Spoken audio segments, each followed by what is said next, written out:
अमित तिवारी अपहर छोड़ के हमके गइलू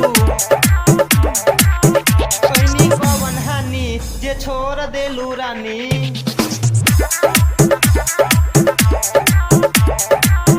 कइनी कवन हानि जे छोड़ देलू रानी। छोड़ के हमके गइलू दूसरा के तू भइलू कइनी कवन हानि जे छोड़ देलू रानी।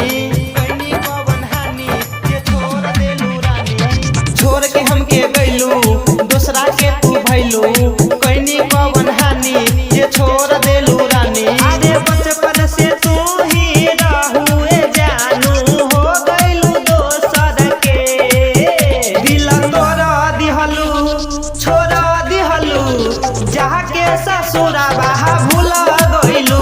दिल तोरा दिहलू छोड़ दिहलू जाके ससुराबा भूल गइलू। दूसरा के तू भइलू जे छोड़ देलू रानी।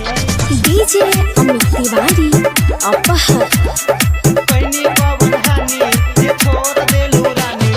सैया के साथ में गइले बारू अब हमरा के पूछी हो।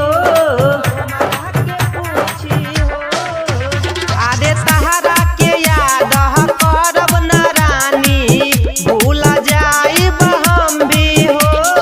जाके ससुरबा खुश तू रहिह दुआ बात के हमर हो। दिल तोरा दिहलू छोड़ दिहलू जाके ससुरबा भूल गइलू।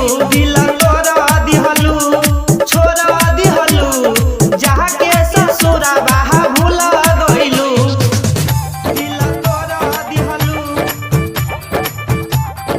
जाके ससुरबा भूल गइलू। डीजे अमित तिवारी अपहर